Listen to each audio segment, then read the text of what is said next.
সিদ্ধিরগঞ্জ থানার বাসিন্দা মাকসুদুল হাসান জনি হত্যাকাণ্ডের সাথে জড়িত প্রকৃত খুনিরা দোষী সাব্যস্ত হওয়ার পরও নির্ভয়ে ঘুরে বেড়াচ্ছেন বলে দাবি করে নিহতের স্বজনেরা।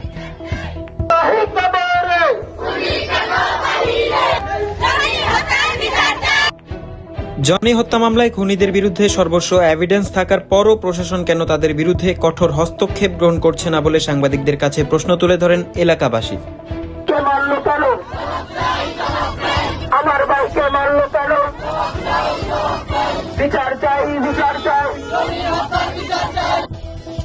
পরিকল্পিতভাবে জনিকে ঘর থেকে ডেকে নিয়ে গিয়ে নিষ্ঠুর এই হত্যাযজ্ঞ চালানো হয় বলে স্বীকারোক্তি দেন নিহতের স্বজনেরা।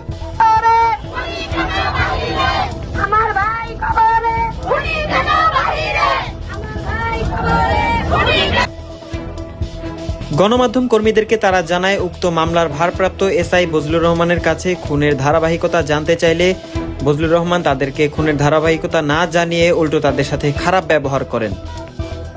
তাই সিদ্ধিরগঞ্জ থানার এসআই বজলুর রহমানের বহিষ্কার দাবিতে এলাকাবাসী বিভিন্ন ধরনের স্লোগান তোলেন এবং প্রশাসনের প্রতি তীব্র নিন্দা জানান।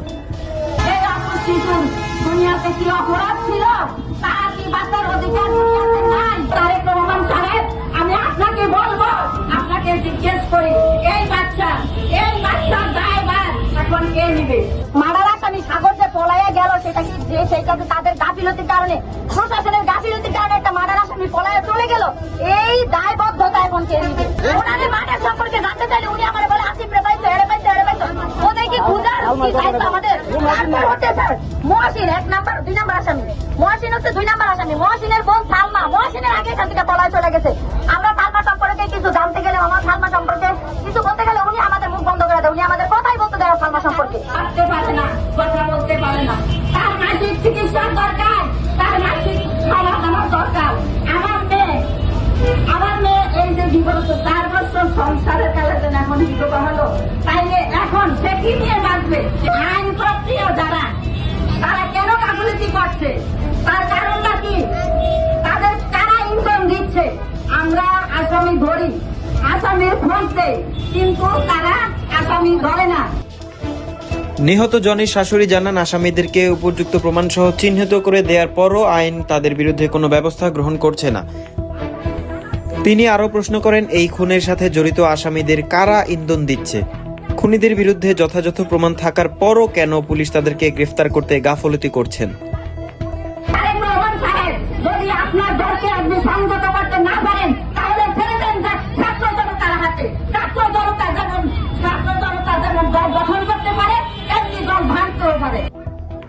এর মধ্যেই তিনি তারেক রহমানকে উদ্দেশ্য করে বলেন, তারেক রহমান সাহেব, আপনি যদি আপনার দলকে সংযত করতে না পারেন তাহলে ছেড়ে দিন ছাত্র জনতার হাতে। ছাত্র জনতা একটি দল গঠনও করতে পারে এবং ভাঙতেও পারে।